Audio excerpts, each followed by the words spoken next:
Hello class 11 students, good evening to all of you. In the last video we discussed about friction and types of friction, then cause of friction, adhesive forces, cause of rolling friction. Okay, then we discussed about laws of limiting frictions. In this video we will continue with the friction topic. The next topic of friction is coefficient of friction. What is coefficient of friction? When we are studying about laws of limiting friction, in the last point we studied that the frictional force depend on material, the surfaces in contact. Okay, that surfaces in contact, the type of surface. Okay, how to show mathematically the type of surfaces. हमने तो theoretically पढ़ा that the frictional force depends on type of surfaces in contact, whether it's a now see, surfaces के अंदर दो है, type and nature. Type means, for example, one body is plastic, another body is wood. Plastic and wood. Next, both bodies are wood, lakdi, or metal and a wood. These are called types of surfaces. Okay. Next, nature of surface मतलब क्या? Both are wood, but they are dry or wet or polished or rough. These are called nature of surfaces. तो इन चीजों को theoretically हमने पढ़ा, mathematically कैसे पढ़े? So mathematically the factor is called coefficient of friction. Mu. Okay, mu is the mathematical factor which shows the surface's type and nature. Okay, so here what theoretically we understand what is coefficient of friction. The coefficient of friction is a factor which shows the surface's nature and type. Now what is its definition? Okay, let's go to the definition now. We know by laws of limited friction, the frictional force is proportional to the normal reaction. We know this. That means if I remove this proportionality sign, we will have a constant mu. That is this, mu. Then what is mu? Frictional force by normal reaction. So definition is studied from book. So what is coefficient of friction? It is the ratio of the limiting friction by normal reaction. It is the ratio of limiting friction by normal reaction. Why limiting friction? Because we have this expression which I have written, it is valid for limiting friction. So limiting friction is proportional to normal reaction. So what is coefficient of friction? It is a ratio of limiting friction by normal reaction. But sometimes the student get confused. It is basically not only limiting friction, it is all the frictional force by normal reaction. अगर यहाँ पे limiting friction लिखूंगा तो coefficient of limiting friction आएगा. अगर static friction लिखूंगा इधर तो यहाँ पे coefficient of static friction आएगा. अगर kinetic friction डालूंगा यहाँ पे coefficient of kinetic friction आएगा. Okay, so finally what we understand, coefficient of friction in general way, coefficient of friction is the ratio of frictional force by normal reaction. F equals proportional to n होता है, F equals to mu n. So you have to remember this formula. F is equals to mu n for numericals. Okay, coefficient of frictional force is proportional to normal reaction. That means it is proportional to हटा दो, you will have a coefficient of friction. So mathematically, coefficient of friction is frictional force by normal reaction. But theoretically, what is coefficient of friction? It is a mathematical term which shows the factor surfaces. So वहां पे लिखा है, what is mu? Is a factor in frictional force due to type and nature of surfaces. Frictional force में mu एक वो factor है जो क्या दिखाता है? Type and nature of surfaces दिखाता है. ठीक है? Okay. Now, since this mu depends on the surfaces, so what are the factors mu depends on? First, type of surfaces in contact. मतलब अगर wood over wood हो, दो wood एक दूसरे पे स्लाइड कर रहे हैं, इसका जो कोफिशिएंट ऑफ फ्रिक्शन होगा वो अलग होगा. मेटल ओवर वुड, इसका कोफिशिएंट ऑफ फ्रिक्शन अलग होगा. सो अगर टाइप ऑफ सर्फेसेस चेंज हो रहा है तो फ्रिक्शनल फोर्स चेंज होगा, क्योंकि कोफिशिएंट ऑफ फ्रिक्शन चेंज होगा. नॉर्मल रिएक्शन चेंज नहीं होगा. Try to understand. Normal reaction change नहीं होगा. मैं एक आदमी हूं, मेरा वेट फॉर एग्जांपल 55 kg है. मैंने एक मेटल पे चल रहा हूं और फिर एक वुड पे चल रहा हूं. दोनों केस में मेरा नॉर्मल रिएक्शन सेम है, equals to mg. But metal में जो सरफेस है और वुड में जो सरफेस है वो दोनों अलग अलग है. तो उन दोनों में क्या चेंज हो रहा है? Why frictional force is different in both the cases? Frictional force depends on mu and n. Normal reaction in both the cases of mine is same, but in both the cases mu is different because type of surfaces in contact are different. Clear? Next, nature of surfaces. मैं would में चल रहा हूं, एक बार would गीला है, एक बार would dry है. सो it depends on nature of surface. Surfaces both same है, बट एक बार वेट है, एक बार ड्राई है, एक बार रफ है, एक बार पॉलिश है. Then also the coefficient of friction will change. So if coefficient of friction is changing, the frictional force will change. So what I'm trying to say you is that मैं किस body में चलूं, one body is sliding over another body. Okay, the frictional force act depends on two things. The first, normal reaction. The second, coefficient of friction. That is type of surfaces. Okay, clear? Okay, this thing we have discussed. Now next topic is angle of friction. I hope you understand detailed theoretical way of coefficient of friction. Definition is not a big issue class. Definition we all know. Okay, you have to understand the actual application कि coefficient of friction जो mu है वो क्यों होता है, क्यों आता है, फ्रिक्शनल फोर्स में म्यू फैक्टर क्यों आता है, वो सरफेस को दिखाने के लिए आता है. तो अगर सरफेसेस चेंज होगा तो म्यू चेंज होगा, फ्रिक्शनल फोर्स चेंज होगा. और अगर सरफेसेस का नेचर चेंज हो, ड्राई है, पॉलिश है, रफ है, वेट है, तब भी म्यू चेंज होगा, फ्रिक्शनल फोर्स चेंज होगा. Now next is angle of friction. Okay, now to understand this again you have to study definition from the book. We will discuss the definition here. For example, this is a surface and there is a body. What are the forces acting on? One is weight mg and there is normal reaction.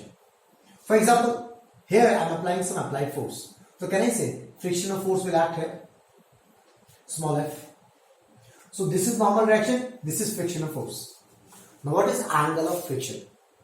Angle of friction is the angle between normal reaction and resultant of normal reaction and frictional force. So normal reaction and frictional force by vector concept. What is the resultant? Resultant will be somewhere, right? Vector concept क्या बोलता है? ये दोनों vector है, दोनों vector का जो resultant होगा वो यहां पे कहीं पे होगा, parallelogram law. So this is the resultant of frictional force and normal reaction. Okay, the angle between the normal reaction and the resultant of frictional force and normal reaction is called angle of friction. So what is angle of friction? Angle of friction is the angle made by normal reaction, angle made by normal reaction with the resultant of normal reaction and frictional force. So in this triangle, what is this theta? Okay, निकालो तो tan theta कितना होगा? Tan theta perpendicular by base. What is perpendicular? Frictional force. What is base? Normal reaction. ये दिख रहा है आपको? अगर मैं शॉर्टकट समझ में नहीं आ रहा, see here. Let name them. O, A, B. So this is a normal reaction. So what is tan theta? AB by OB. Perpendicular base. Now what is AB? AB is nothing but frictional force. What is OB? AB एक side है, ये किस vector को define करता है? F को, तो F होगा. OB एक साइड है, ये किस वेक्टर को डिफाइन करता है? Normal reaction, normal reaction. Okay, understand? And we know since F is equals to mu into n, so what is F by n? Mu. So what I got? Tangent of the angle of friction is equals to coefficient of friction. So this is one another way to find coefficient of friction. One, we can find it using this formula. We can find it this formula also. So what is angle of friction? Angle of friction is the angle between normal reaction and the resultant of normal reaction and frictional force. And tangent of the angle of friction is equals to coefficient of friction. Okay, so this is again a very important part, huh? Angle of friction and angle of repose. So next topic is angle of repose. ये दोनों चीज बहुत important है class. Try to understand. Let I am saying angle of repose is alpha. Now what is this angle of repose? ये exam में आता है. Now since you guys will have now MCQ, okay? So you may don't have the derivation. Normally always derivation पूछते हैं. Prove that angle of repose and angle of friction are same. They are actually same. Okay? ये हमें prove करना है. So I will prove that part also. So you understand what is angle of friction? Let's go to angle of repose. Now what is angle of repose? Try to understand. Huh? This is a inclined plane. For this is a plane. एक plane है. Okay? माशाल्लाह. ये एक plane है. इस plane को धीरे धीरे inclination दो, angle दो. ये ना angle, ये वाला angle. इस plane को धीरे धीरे angle दो. Okay?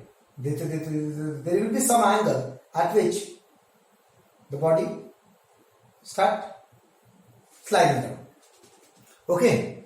That angle is called as angle of repose.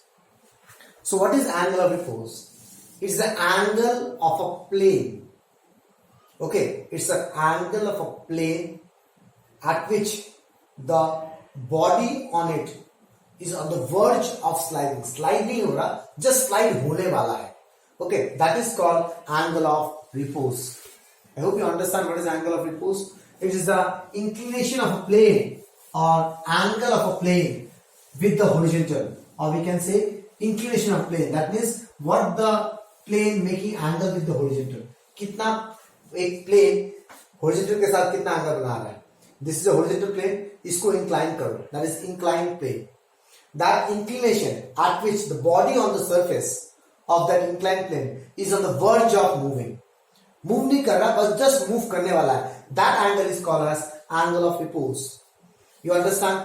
So what I'm doing is that try to make a figure. For example, the angle of repose is alpha.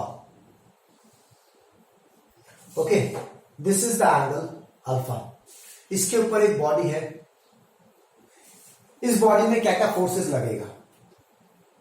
इस body में एक लगेगा mg, एक लगेगा normal reaction, and body बस ये दो force लगेगा. नाउ इन दोनों फोर्स से मुझे कुछ समझ में नहीं आ रहा, बॉडी कहां जाएगा, नीचे जाएगा, ऊपर जाएगा. So let's resolve the forces. Let's see where the body is trying to move. It is not moving, it is trying to move. Till we don't understand where it is trying to move, we can not show the frictional force. ऐसा हो सकता है कि body ऊपर जा रहा हो तो फ्रिक्शनल फोर्स पीछे लगेगा, बॉडी नीचे जा रहा हो तब फ्रिक्शनल फोर्स ऊपर लगेगा. So if we don't know in which direction the body trying to move or moving, we don't know where the frictional force will act. So we need to see which force is trying to move the body. Okay, ये normal reaction, ये तो body को ऊपर तो नहीं move कराएगा. ये mg है, ये बॉडी को सीधा इस सरफेस को फाड़ के अंदर तो नहीं घुसेगा ना. So I need to resolve the forces to check whether the body is moving down the inclined plane or up the inclined plane. तो resolve करते हैं. तो n का resolution इस तरफ तो काम नहीं करेगा because 90 डिग्री पढ़ाया था मैंने. n cos 90 is 0. तो mg को रिजॉल्व करो. You have to understand class why to resolve mg, why not to resolve mg. mg को क्यों रिजॉल्व कर रहा हूं, n को क्यों नहीं रिजॉल्व कर रहा हूं. These things you need to understand. अगर मैं n को रिजॉल्व करूंगा कोई रिजोल्यूशन आएगा ही because n cos 90 is 0. Okay, similarly what is left with mg. और मुझे रिजॉल्व करने की जरूरत क्यों है? Because we need to see is there any force which is acting down the hill or up the hill. Is there any force acting down the inclined plane or up the inclined plane? You have to understand the reason of resolving. Just हाँ रट्टा मान लिया कि हाँ इसमें resolve करना है, वैसे नहीं चलेगा. तुम्हें समझना पड़ेगा कि रिजॉल्व क्यों करना है. ओके, तो मैं यहाँ पे रिजॉल्व क्यों कर रहा हूँ, पता करने के लिए कि बॉडी कहाँ मूव करने का कोशिश कर रहा है. So if this angle is alpha, this angle is alpha, this things I have taught in the previous video. तो इसको तो रिजॉल्व करूंगा, mg इसके साथ अल्फा बना रहा है, so this will be mg cos alpha. और mg cos अल्फा से जो परपेंडिकुलर निकलेगा, इससे जो परपेंडिकुलर होगा, this is mg cos alpha, इससे परपेंडिकुलर ये रहा, this will be mg sin alpha. Clear? अब मुझे पता चला due to this mg sin alpha this body is trying to move downward. That means the frictional force will act upward. ये frictional force मुझे तब तक दिखा नहीं सकता जब तक मेरे को ये ना पता चले कि बॉडी कहां मूव करने का कोशिश हो रहा है. Because of this mg component, mg का कॉम्पोनेंट mg sin थीटा इस तरफ लगा. Because of this mg sin theta this becomes an applied force. Because of this force the body is trying to move downward and that's why the frictional force is acting upward. Okay, क्योंकि frictional force always act करता है opposite to applied force. So this is the applied force. Okay, so this is the scenario we have now. No more forces is acting. Frictional force इधर लगा, mg sin theta इधर लगा. Okay, now what is angle of repose? I told you definition you will study from both. So we understand what is angle of repose. It is that angle of inclination given to a plane. That angle of inclination given to a plane at which the body on its surface is on the verge of moving. That means move नहीं हो रहा, just move करने वाला है. मतलब इस angle से अगर थोड़ा सा और बड़ा कर दूं एंगल को, या ऐसे है प्लेन, इसको थोड़ा सा और ऊपर कर दूं तो बॉडी नीचे चला जाएगा. अब ये मूव नहीं कर रहा. Since the body is not moving anywhere, that means इस तरफ वाला फोर्स इक्वल्स टू उस तरफ वाला force. So since the body in equilibrium, that means at rest, the body is not moving. इसका मतलब क्या? mg sin theta alpha इस तरफ वाला force will be equals to उसका ऑपोजिट वाला फोर्स. तो इसका ऑपोजिट कौन सा फोर्स लग रहा है? Frictional force.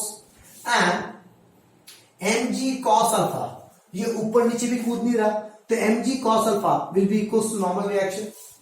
Dynamics of equation, dynamics of force equation बना रहा हूं. This is called dynamic equation of force. Body के साथ फोर्स का इक्वेशन बना रहा हूं. Since the body is not moving anywhere, that means opposite forces will be equal. हाँ, अगर ये बॉडी नीचे जा रहा होता, इस तरफ जा रहा होता, तो ये फोर्स माइनस ये फोर्स इक्वल टू ma होता. Since body is on the verge of moving, that is angle of repose.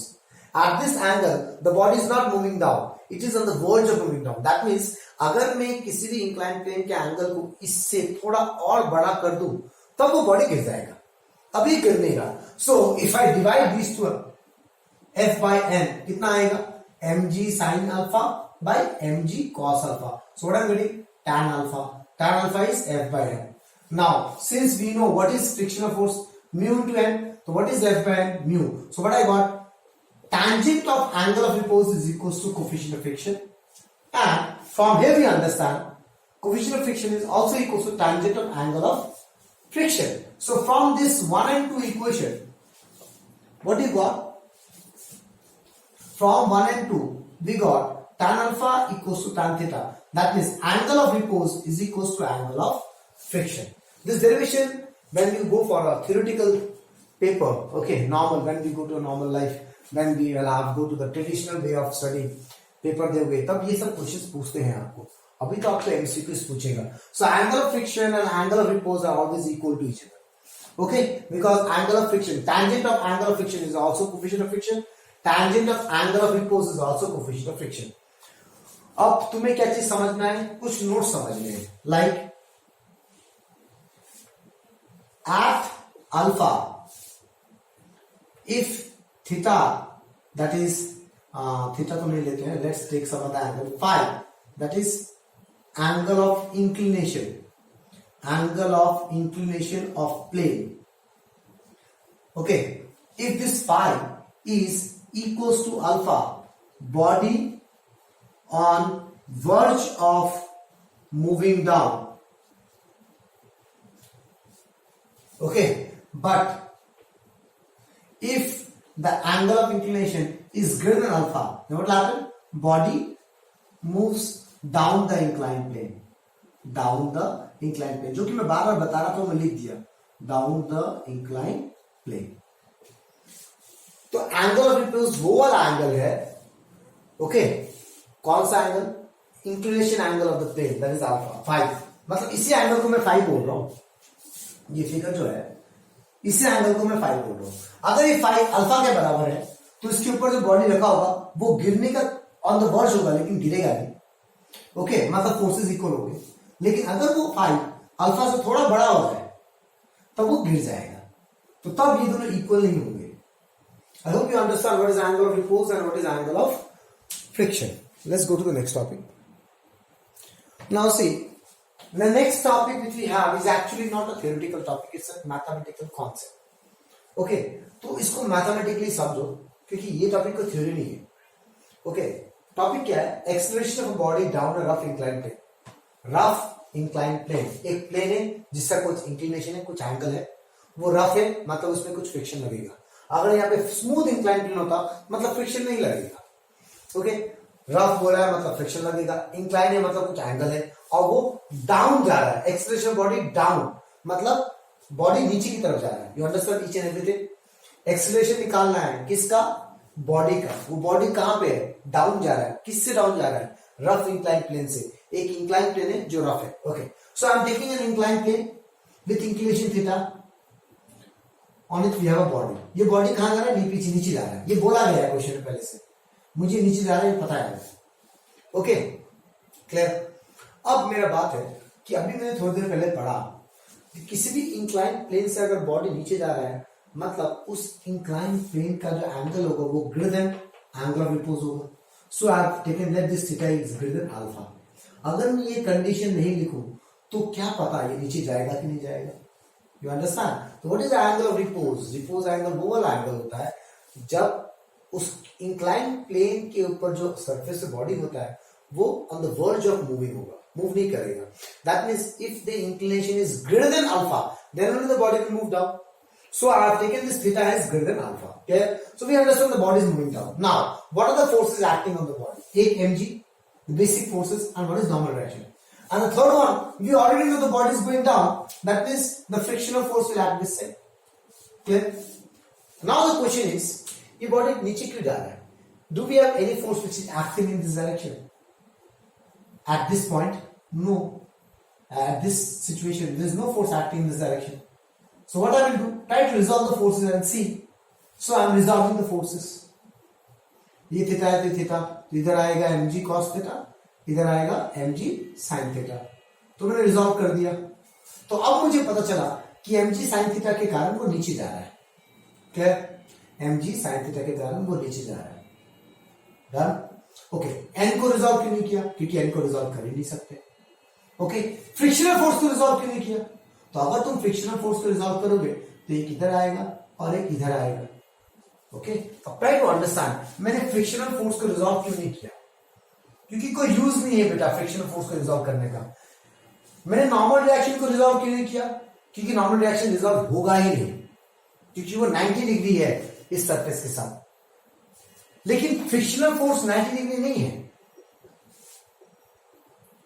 This is theta. Okay. तो इधर एक फोर्स आएगा F cos थीटा और इधर एक फोर्स आएगा F sin थीटा और इधर है नॉर्मल रिएक्शन, इधर है mg.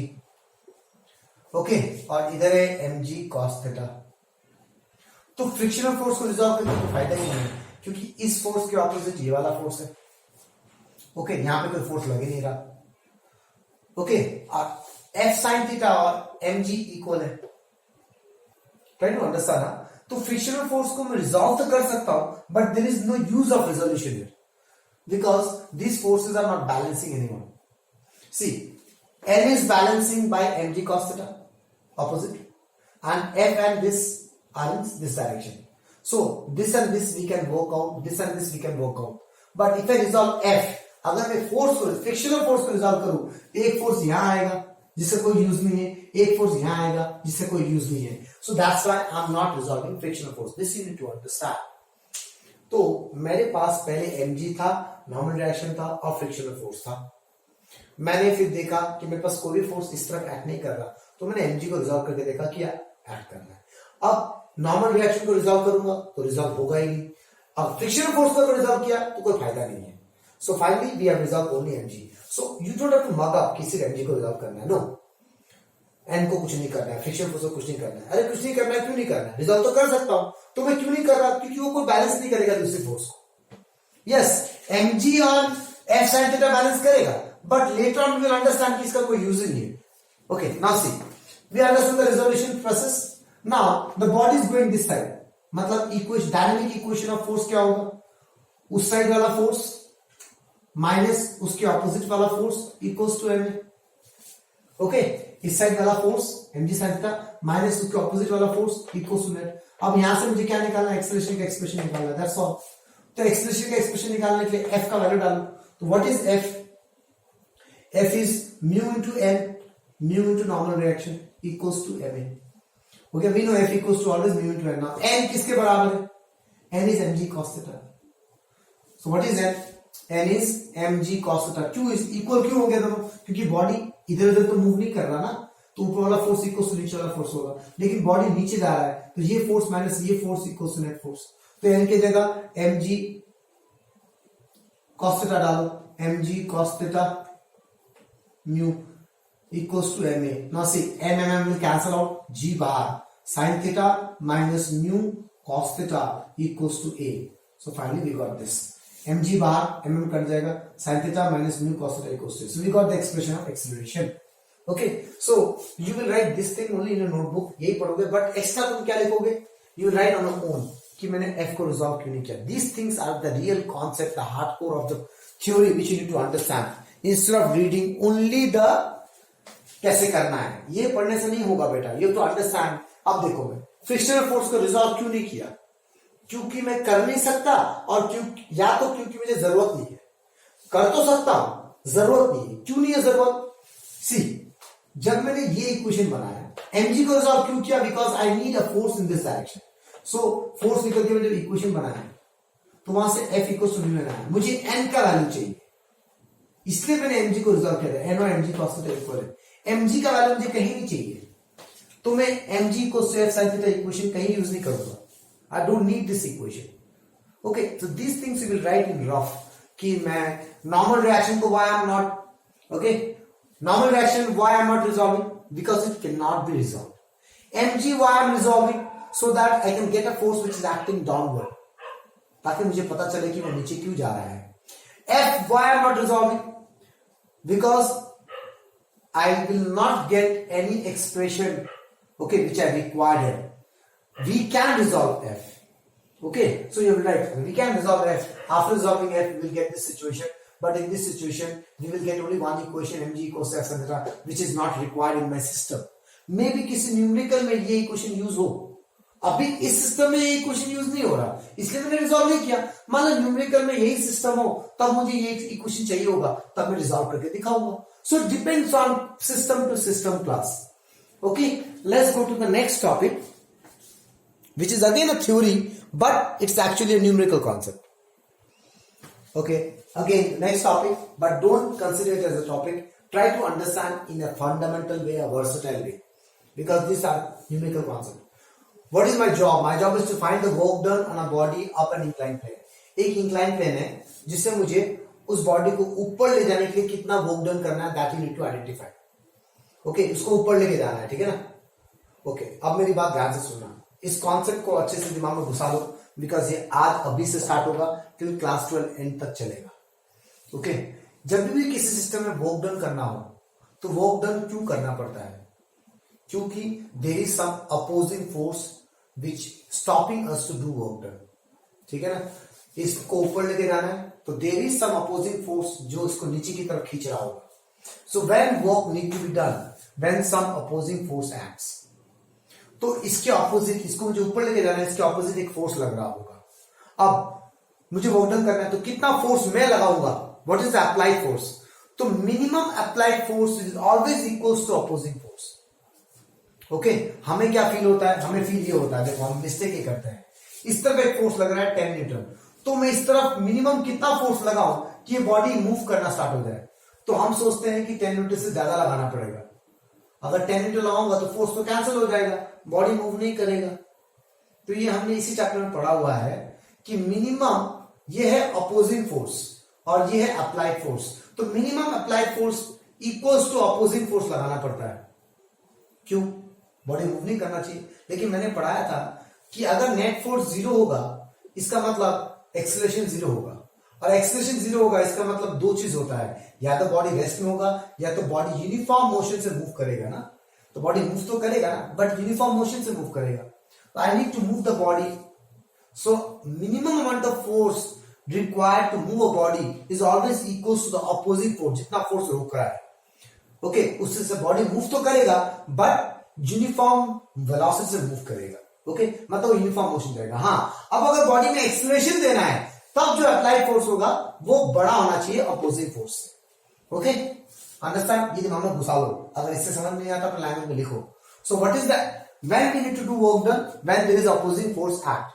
This concept is very very important class and you cannot afford to forget and you have to remember this concept for the whole 2 years. जब भी किसी system में work done हो रहा होगा, there is always one force which is acting opposite to the work done. हमें always एक opposing force पता करना है। ओके, क्यों opposing force पता करना है? क्योंकि वर्क डन करने के लिए मुझे अप्लाइड फोर्स लगाना पड़ेगा।